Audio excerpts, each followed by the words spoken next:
Hey guys, welcome back to my channel. Today we will be doing another video analysis of one of my favorite matches. This is a 2019 USAPA Mountain Regional Winners Final match. The background to this match is that there was bad weather, and so they had moved this tournament indoors. And so all the matches up until now was played indoors. However, this match will be played outdoors, and since they were running a little bit behind, they had all the matches, they modified the matches a little bit. So since this was the winner's final, we are going one game to 21, switching at 11 points. So up until now, me and my partner, and everybody else for that matter, have been playing indoors on a gym floor surface with an indoor ball, and now they're moving us outdoors where it's colder, and on outdoor ball, a Duraball, and then outdoor surface, hard surface. And so that's a little bit to adjust to. However, everyone has to do it.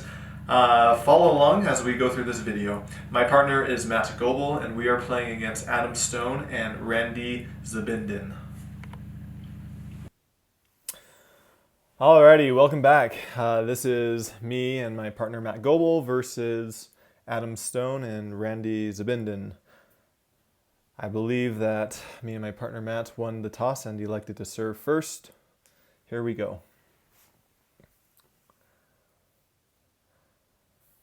It's a good drop by Matt, going cross court, working Adam and his backhand. Now going into this match, we didn't really think that either of these teams would be too aggressive with us. And so what we were wanting to do is kind of slow play it, wait for them to pop up the ball just a little bit more, and then that's when we would be aggressive. And so I think that was kind of the strategy and mindset going into this match, just kind of working the corners, moving it side to side, and then when they popped it up just like that, then we would take our opportunity and attack the ball. All right, here we go. Adam serving. And that was a great ball by Randy. He also goes by Bubba.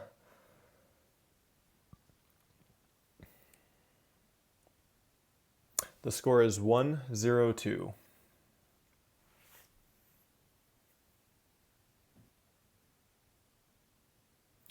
And once again, they pop that ball up in the middle with me and my partner Matt. That middle is extremely dangerous because both of our forehands are there in the middle, and we both love to hit that forehand. So normally that's not a great shot for our opponents to hit to. Right there, you see a little bit of lack of communication from Randy and Adam. They both just got a little confused on whose ball that was.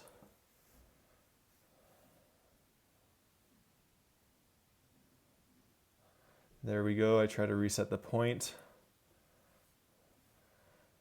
And then the dinking ensues, cross court. Bubba speeds it up down the line to my backhand. Once again, this is a pretty safe play for Matt and Randy to go cross court. No one can really speed it up when they're going cross court. So they're both going to go cross court until one of them gets a little bit of a higher ball that they can attack on. And once again, that was a middle ball. And let's see. On that last one, I saw Bubba going around the post. It didn't really scare me, but I wanted to go obviously away from him, so I hit it towards the middle and I ended up missing it. Right there, I see him going, and so I changed my direction to go more cross court in the middle where he will not be able to get that. And I ended up missing it. However, had that shot gone over, then Bubba, Randy, would have been out of position for the next one or two balls.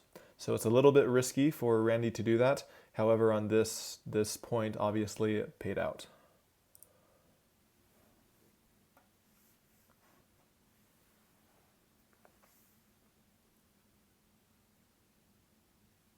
The score is now 1-1-1 with Adam serving. And that was a good ball by Randy. Jammed me in my backhand.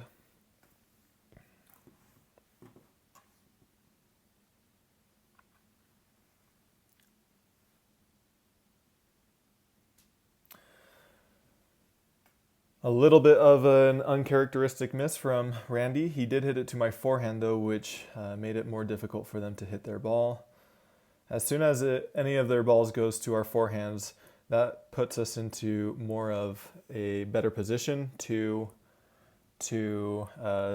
dictate and control the point, which is exactly what me and my partner Matt want. We want them to be hitting towards that middle. The score is 2-2-1. And there we go, dropping it, try to come up to the net. And Matt gets pulled wide enough to go for it. He had the look, I think he just missed it a little bit. Not a bad look, not a bad shot. I probably would have done that as well.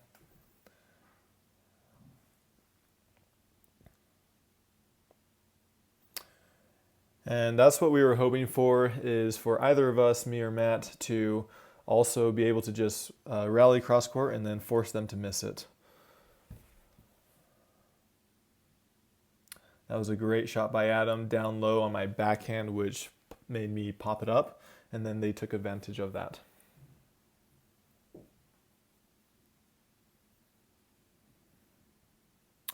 A little bit of a long return. I hate missing returns myself, and I'm sure most other pickleball players do as well. And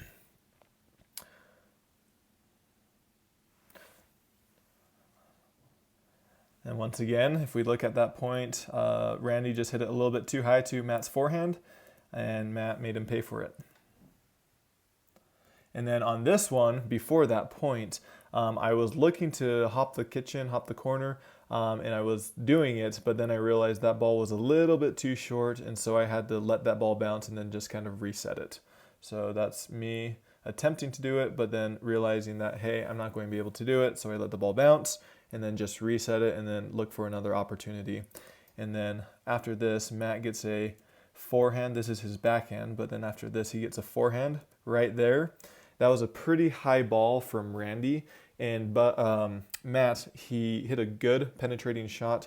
It wasn't the best, but it was good enough for Bubba to pop it up or miss it.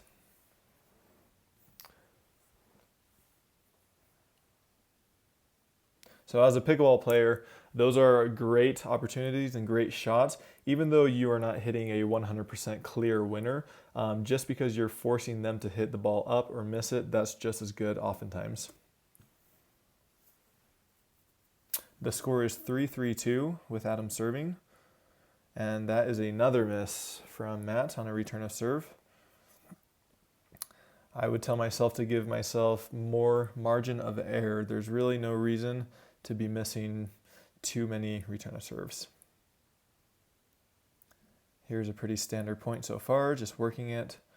And Matt loves his forehand, so if he can get around it like that and they pop it up just high enough, then he pulls the trigger, and when he's on, I think he's probably one of the best in the game with that shot.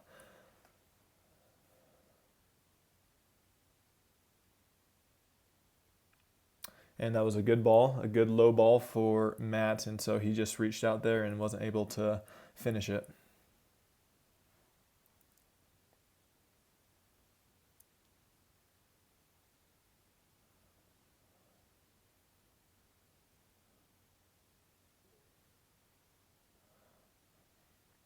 And that was an unforced error on my part. I should not have missed that. That was pretty right to me, and so there's no excuse for that.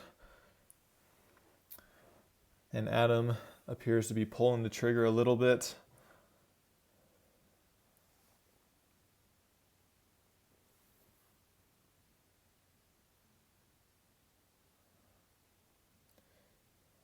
Here it is, another standard point.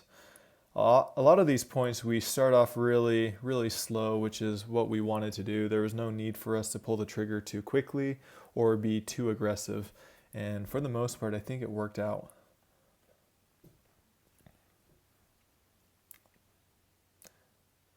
And that's the shot that I was talking about with Matt. He loves to pull the trigger, and when he's on, like I said, he's He is one tough pickleball player to beat, but when he's off, then he misses by just a little bit. His margin of error is not very high.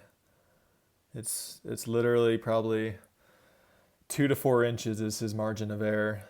If he's hitting it, he's hitting them on the line or within 1 or 2 inches. If he's missing by a couple of inches as well.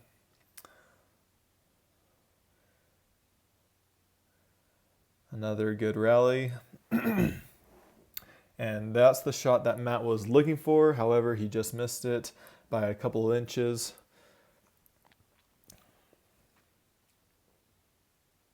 So this ball, I believe, is a little bit hard because we were playing indoors, as I said earlier, and obviously we were using an indoor ball. And so an indoor ball versus an outdoor ball is going to be a lot softer. It's going to play quite a bit different, as most people know.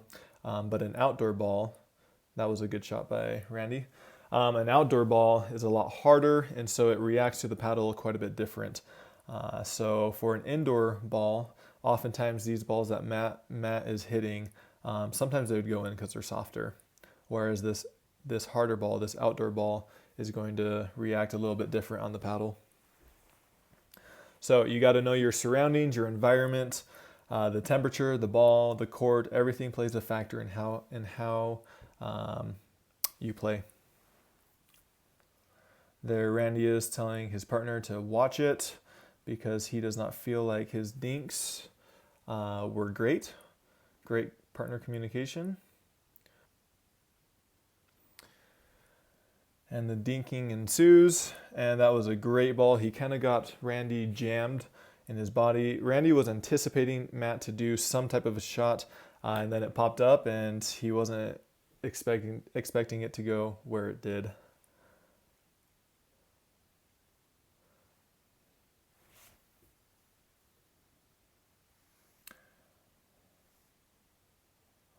And that's a great shot. Nothing you can really do about that. My ball hit the net and just simply allowed for Randy to hit that around the net shot. Had that not hit the net, I don't think that shot would have been there.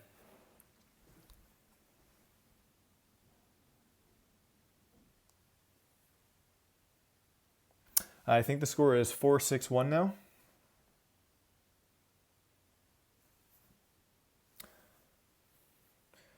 On that ball, if I were Matt, I know it's tempting because it was a slower one, but I probably would have waited just a little bit longer. That was on the first dink that he tried to pull the trigger. And just one thing to notice, to point out, is I am standing right here on the middle, actually more so on my partner side. The reason being is, number one, is they are hitting to Matt right now. And so I want to cover that middle. That allows my forehand to be there in the middle if they hit it. And then also I'm quick enough, and I'm also kind of tempting them. I'm trying to bait them into hitting down the line because I am oftentimes fast enough that I can close this gap right here in case they do go down the line. But also I can cover this whole area. And so basically I'm just kind of tempting them to go down the line on me. But also if they mishit it just a little bit, I can cover this whole middle area. And then also, there's a lot of also, sorry about that. Also, if they hit really wide to my partner Matt, he can step around here and really smack that ball and hopefully get a winner or force an error off of them. And so that's the reason why I'm set up like this, is because I see that they're hitting to my partner. That's number one. I see that they're hitting to my partner, so I want to cover the middle. I don't want to get burned down the middle. And then the second reason is I'm also tempting them to hit down the line on me. If they hit down the line, they have to hit it within 1 inch or 2 inches to hit it past me. If they don't do that, which is a very difficult shot, then oftentimes I'll be able to jump the corner or just hit it out of the air for a winner. And then thirdly, it also allows for my partner to kind of skirt around this corner and also for him to attack the ball as well. So those are a couple of different reasons why I am positioned right here in the middle, and even more so on my partner side when they're hitting right here to my partner.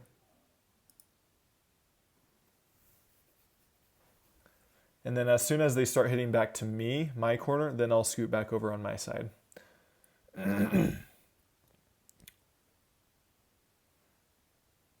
And once again, there's that shot that Matt loves, that little slingshot of his forehand, speeding it up.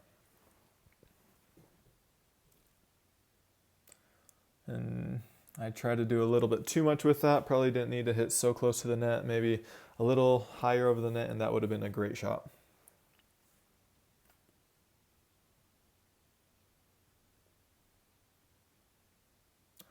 That's a good point. I think Matt should have made that, but obviously he didn't, so that's their point.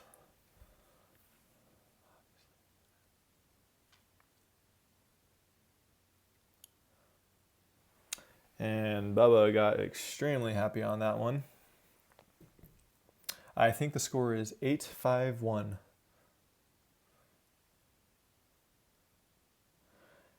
And that was a good ball by Adam and Randy. The score is now 9-5-1. That's a great ball by Matt. Once again, just a little bit too high on Randy's part, and Matt was able to capitalize on that shot. 9-5-2 is the score. Oh, there goes Randy. All right, so on this ball that I jumped the corner.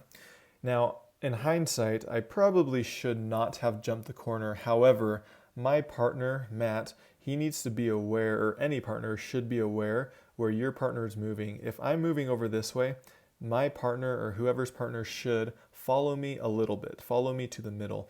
We should never get burned down the middle right there. So I'm jumping the corner, and it all happens very fast in defense of Matt.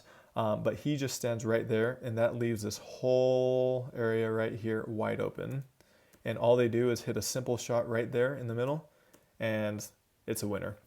However, had Matt been even one step or even half a step over here, he would have been able to cut off that angle and block it back.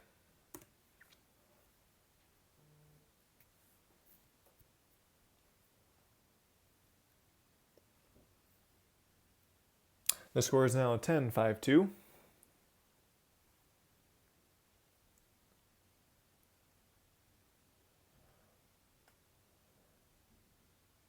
And that is a very bad unforced error on my part.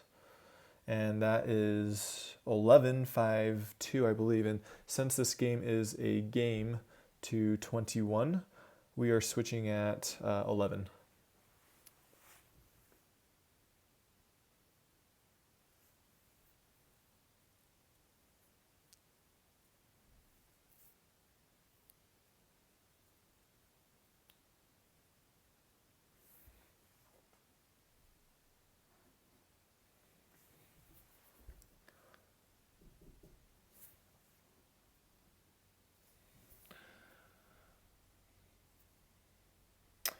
And that's a good ball by Randy. A little risky, but he just kept drilling those balls. The thing that he did well on those is he kept those balls low to the net. Had he popped them up higher, then I think I would have been able to do something with those balls, but since they are low, I'm not able to do much with them. And they are doing awesome. Adam and Randy, they are capitalizing, they are rolling.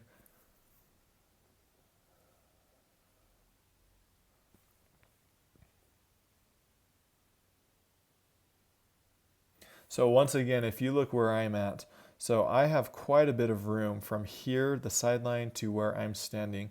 Once again, I'm kind of tempting them to go down the line, because oftentimes if they go down the line, they're not going to be hitting it right here on this line. They're going to be mishitting it a little bit just around here.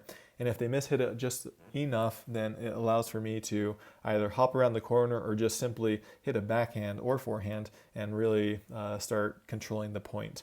And so there's a couple of reasons, as I just stated, why I'm standing right here, but I really am tempting these guys to go down the line on me. And Bubba, as you saw in that last one, they often will go down the line, but they'll keep it away right around this area, which won't allow for me to go around the corner. And that is a beautiful shot by Adam. There's nothing that I could have done on that. I think maybe Matt hit that a little bit too high. Let's take a look. All right, here.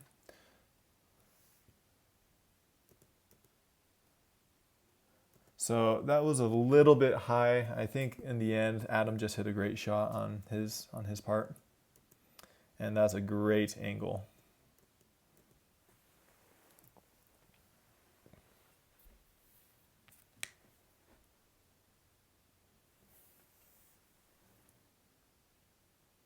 The score is 14-5-2, so they have a pretty big lead right now.